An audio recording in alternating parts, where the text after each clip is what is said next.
or if I was God, I would send down. I would not have some human try and do it. I just feel like because they'll probably mess it up.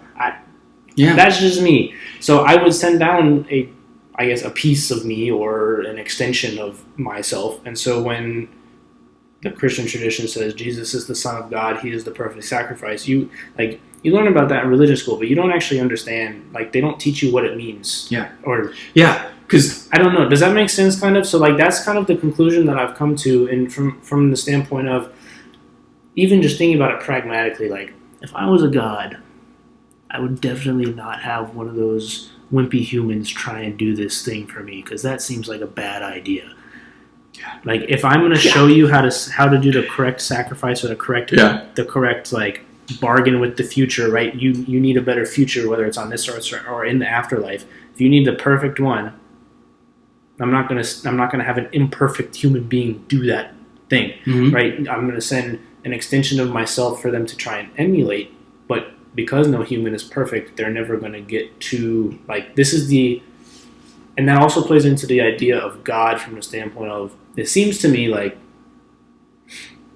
a god in a culture is the culmination of all the ideals that exist. So kind of the principles that become the framework, right? So you have this admirable quality. I have an admirable quality. Dylan has an admirable quality. Like, once you get all of them together, once you pull all the admirable qualities with none of the bad ones, you kind of get your God or your perfect being, because he's got all of the admirable. He or she has all of the admirable qualities and none of the bad ones. And so that's what you're trying to emulate. And because no person has all good qualities and no bad ones, that's kind of like you want to emulate that person, and that person therefore becomes your God. Yeah. I think. Maybe. Kind of. Yeah. That's also why. And then that ideal is how you confront the chaos that exists in the world. Right. And so also kind of why superheroes are not the same as gods, but they might as well be. Like, Thor is a superhero; he's basically a god. Yeah. So it's like they confront the chaos. They go confront the dragon. It's like the story of Saint George and the dragon. Like, they go confront the metaphorical dragon, which is chaos, and they do it in a noble, in the framework that the principles of that religion have existed on. And I think the reason why especially the Marvel ones are so popular now is because all of those superheroes have very human qualities, right? Like, Tony Stark is kind of a jackass sometimes, or like Hulk has the anger problems, or Captain America can be like preachy, right? Like, they have like these very human elements, and so people can relate to them way more than like, say, Superman, who's just like this perfect, like, I'm Superman, right? So it's like, I think that's why those are so popular, because they have all of the admirable qualities. They're willing to sacrifice for a better future, right? And the last one, like, Tony Stark sacrifices his life for the future of the planet, right? But he's still got this human side to him that I think people really relate to. So kind of jumped around, but generally speaking, to kind of sum it up, it's like you want your ideals as that's what you're trying to emulate as you confront the chaos that exists in front of you. And if you're going to sacrifice for the better future, if you were like the emulation of that perfect sacrifice or those perfect ideals, you want a part of the God to show you how to do that sacrifice. It's a lot to unpack. It is, yeah. You're like in like 5 different areas, and it's awesome. Yeah. Okay, like the ideals, like a culture, like amalgamating all of its ideals into one being. Mm-hmm.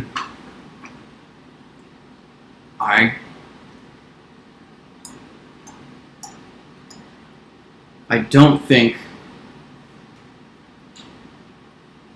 aside really from the Judeo-Christian tradition, that monotheism of one omni-everything, like omniscient, omnipotent, all good, all loving, necessarily exists, right? Like, you look at Greek myths and you see like Zeus is flawed in this way as a human is, and like you see he has these actual these qualities, and maybe that's actually why you good, and that's why I'm seeing like there's a greater connection between like what we see with superheroes. We see this not just this humanity, but this way in which their goodness is actually a little bit flawed. I think that's why they're so relatable. Right, which is exactly because we see ourselves in them. Yeah, it's like something you want to emulate, but also like they mess up sometimes too, and that's okay. Right. Yeah. And I think you certainly see that, like you see that in the Indian tradition. You see that in Indian tradition, and then also in the Greek tradition, where like the world is freaking chaos. Especially like at like their creation stories are like the world is absolutely chaos. Yeah. As far as I know, the only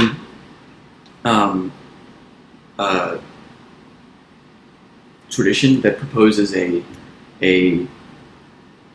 good creation narrative, a creation narrative where the world is seen as good, started off as good anyways. Is the Judean. The God created the heavens and the earth and it was good. He created the sea and the birds to fill the two, and they were good.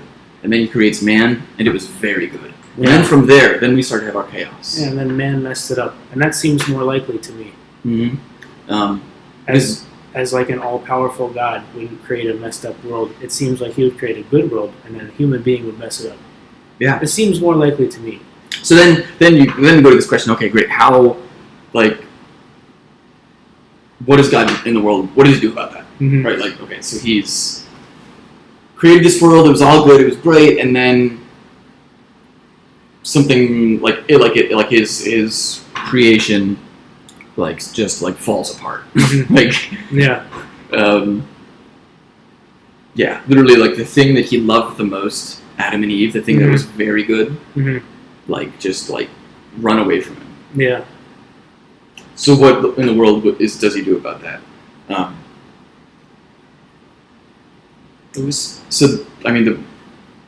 Jumping to like the end of the story, end of the event of like what does God do about that? Is like we were saying, like how in the world does God want to communicate to his creation that what he wants them to do?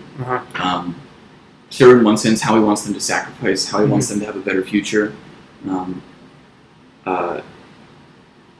The only really sensible answer, not the sensible, the one that makes the most sense as someone who has stood in front of a room and tried to teach people before, is that you yourself go, right? Like if you want to best teach someone about like if you're in a college and you want to teach like this is what it's like to actually have this job in the real world, do you just stand up there and lecture about it the whole time? No, like you bring in a cop and you say like, yeah, kids, this is what cops do all day. Yeah, this is what a firefighter does all day. Yeah, this is what a doctor does all day. And they get to actually see and hear from the source. The incarnation, like God becoming man, is that exact thing. Yeah. It's God literally coming and saying, to keep it vague, like without getting into that the particularities of Christianity, this is how I want you to have the best future possible. This is how I want you to live. And this is how you're going to understand the world and how you're going to live amidst the chaos that absolutely exists amidst all of this world.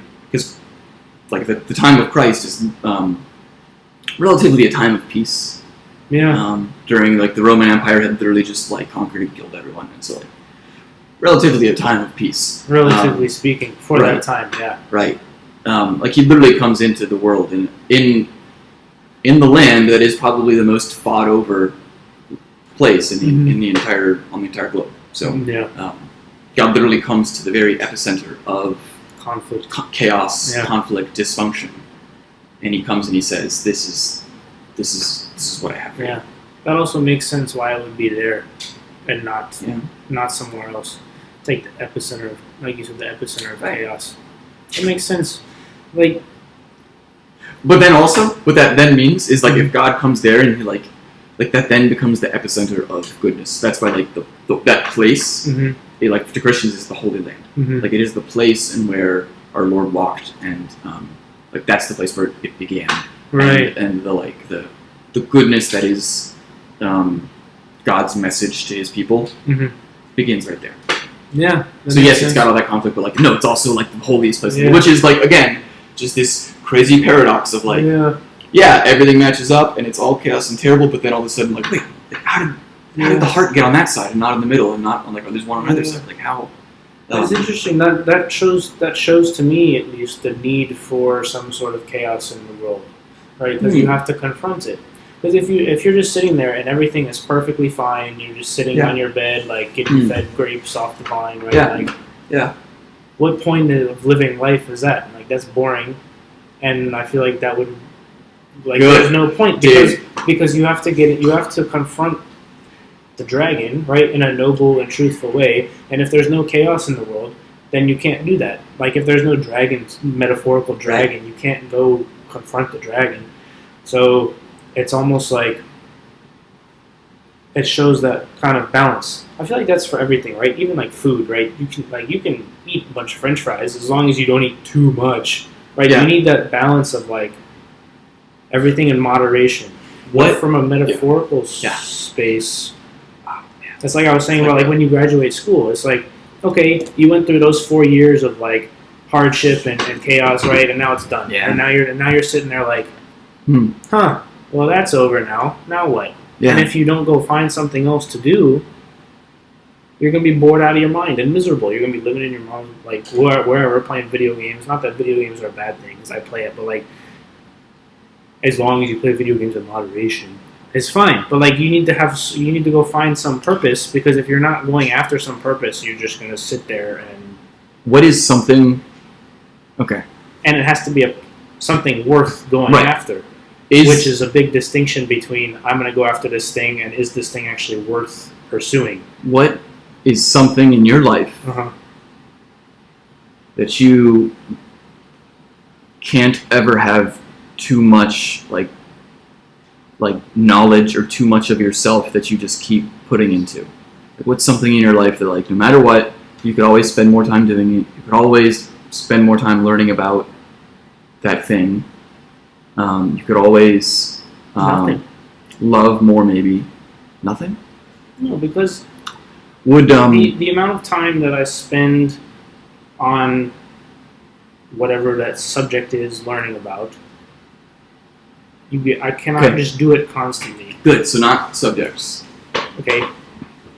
Because there is maybe at least like a finite end in which we can actually learn about something. Right. Okay, my suggestion to this would be, it's a relationship. Like it's another person. Like you literally could always still love more and more. Yeah. You can always still learn more and more and more about someone. Okay, yeah, you might get sick of them for a little bit, but like if you're like really choosing to love them, then you're gonna like continually want to know more, love more. No, definitely. Rinse and repeat. Like I would say maybe the one thing that's worth it. I think that's it, actually. Otherwise, like I was thinking about like my I first thought was like I was like, oh no. Trying to set you up there to knock it out. And my first thought was soccer, and I was like, well, I can't do that because my knees will hurt. So because everything else will literally perish. Especially because people keep changing, so there's never an end to that person. Always something new. So like you're in a relationship with somebody. 4 years later, that person is not the same person that they were at the beginning of that 4 years. Yeah. I'm not the same person that I was 4 years ago. Yeah. You're not the same person that you were 4 years ago. So, yeah, you're right. There's always something new and something more to that person that you can invest into that relationship. Yeah. So relationships are literally the most important thing in the entire, like interpersonal human relationships. Like I wouldn't want to sacrifice my relationship with someone because I love French fries so much. Yeah. Right? Like that would be obviously very stupid. But some people actually like maybe have a disorder where like they just literally love French fries so much they just eating addictions are a thing for sure. Right. Like so then the question is, okay, what relationships are the most important and the most like which one like there's something that I desire in you, which is like to love and to know you. Mm-hmm. Which ones are actually best for me? So I would say that your answer would probably be the one with God. Dang, how'd you know that? Dang, wild, isn't it? Oh, we couldn't even go on a fun path to get there. Dang, all right, you saw right through that question. Well, I asked a more convoluted question. I had to see through that one because I missed the first one. Yeah, I had to make up for it. No, I mean, yeah, that makes sense, right? And it's hard because, if you're not growing up in a Catholic family, Yeah. you were taught to have a relationship with God, but you were never taught why. Mm. You were never taught why that's even if you want to say any sort like the relationship with that higher being, like even if it's not just Catholic, when you're Yeah. a kid, you don't understand generally. Yeah. One, because you're a kid, but two, because sometimes you don't get taught. So like the idea of the perfect sacrifice, Yeah. like I came to that through conversations with you and just thinking and reading other stuff on my own time. Yeah.